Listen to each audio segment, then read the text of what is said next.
All right, well, we have come to our final talk for today before we break for reception. And we've spent today looking at how climate intersects with food, health, energy, finance. But now we're going to take a look at gender equality and making sure that we are creating climate solutions that work for women. So over to you, Raj. And please join me on stage, Reema. Please. I am, please have a seat. I'm thrilled to end the day with Reema Nanavaty, who leads an organization that I think all of you know by reputation. It's a legendary organization, Seva. I know it's India's largest association of informal workers. That must make it the world's largest association of informal workers. I think it's 2.5 million women. As we speak, it's 3 million. Is it 3 million? 3 million. Yeah, it's a scale that's hard to fathom. But still, for a country where 93% of the workforce is in the informal sector, we still have a long way. There's a long way to go, but you'll get there. It's an organization that's been around 5 decades. You've been there for, almost, I don't know, 2/3 of it, almost 4. Yeah, that's right.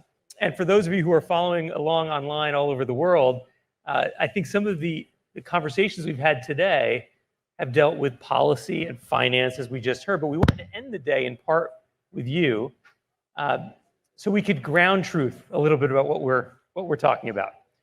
Right, the climate crisis is not off in the future; it's here right now, where you live in Ahmedabad.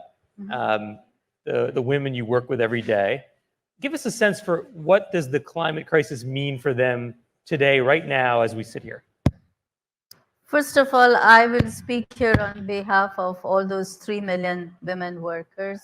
And let me bring them into the room. As you have just said, what does the climate crisis mean for them? Let me talk about Savita Ben, who's a construction worker herself. And we had a heat wave where the temperature was 51 or 52 degrees centigrade. And she was working high up on the scaffolding, carrying bricks on her head to the 5th floor of the building. Am I making this noise? You might be making that noise, yeah. We get a handheld mic instead, perhaps? That's easy. Let's try that. Thank you. And, carrying head-loading bricks on the 5th floor. And the temperatures were 51 degrees centigrade at that time of the day.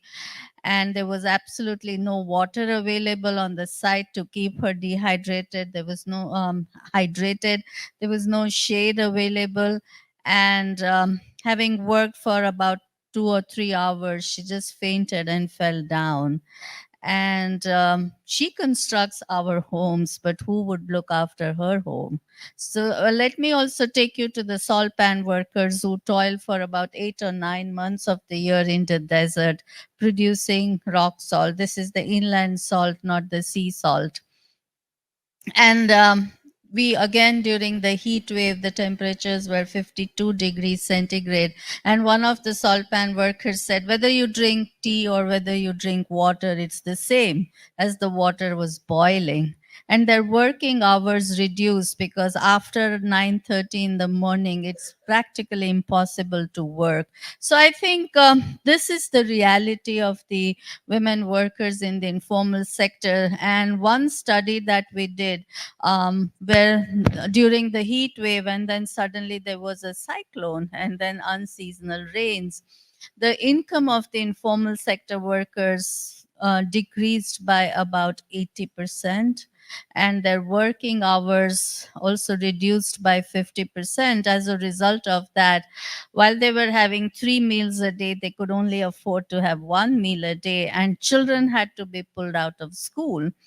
The health episodes increased, like dehydration, fever due to heat and heat rashes and the related other health complications. But the families just couldn't afford to go to have access to healthcare services. And then there was severe tension whether tomorrow they'll be able to work for long hours, not work for long hours, whether they'll have enough income. And that led to mental stress and mental illnesses.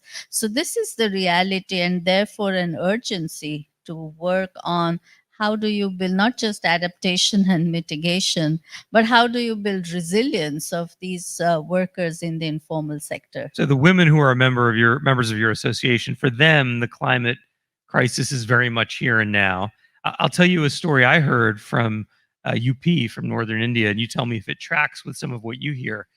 A professor from UP told me that a lot of women who work in the fields, as the temperatures are rising, were coming down with significant health issues, urinary tract infections, rashes, blisters. And his thought was, well, why couldn't they just drink more water? Right? If you drink a lot more liquid, it should help, even in very hot temperatures. And then when he talked to the women, they said, well, the fact is we don't have proper bathroom facilities.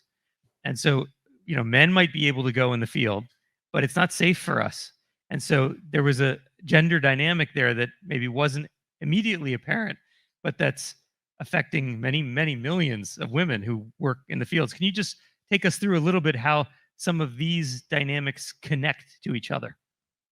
As you rightly pointed out, it's lack of sanitation at the work site. And also, as I was saying, what happens when women are in their menstrual cycle, or when they are, newly becoming mothers for the first time.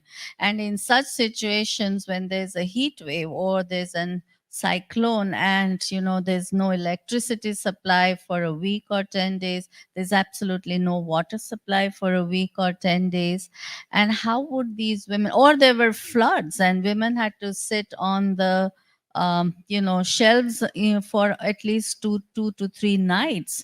And when women are going through these kind of natural processes, how do they cope with the situation? And therefore, I think what we all need to really understand is that innovation is their survival and coping strategy. It's no longer a luxury, for these women workers. Also, even if I have water, where do I store that water? Because I live in small huts, or I work in the fields or on the construction sites or on the waste dump, where it's all out in the open. And the earthen pots that I carry in, or in the metal vessels, the water starts boiling. So even if I have to drink water, how much of hot water can one drink? And as they rightly said, that there's no sanitation facility available, and that is one of the reasons why dehydration becomes a major issue. And lack of sanitation, lack of proper facilities compounds their health issues, on top of reduction in their working hours and income. We just have a couple of minutes left. So I just want to first get your take on this year's COP, right? You're here with a very different perspective than we just heard in the last panel. Some people talking about how to make super yachts more sustainable. You bring a very different point of view. How do you find this year's COP, and does it connect to the issues of the 3 million women you represent? I go back day after with a mixed feeling. First of all, it's a huge COP gathering.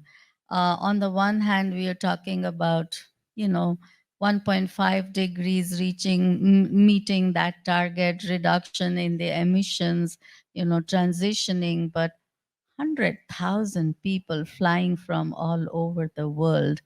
This is my first time at COP like this. So, but I think there are some optimistic and hopeful outcomes that one would look for. Well, first, that the loss and damage creation of that fund has been accepted. It would be housed within the World Bank, and therefore it's up to us that how do you make that fund work for the kind of women workers that I am talking about. Not that the fund is available only to the governments and, to the multilateral agencies, but how do you also create instruments which enable the cooperatives, the workers' organizations, the trade unions, and the associations and federations, because they are the ones who are dealing with loss and damage every hour, every day.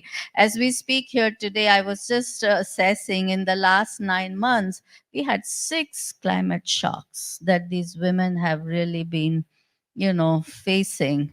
And these are the women who need access to loss and damage fund. And that's why there was a call for creating a global climate resilience fund for women.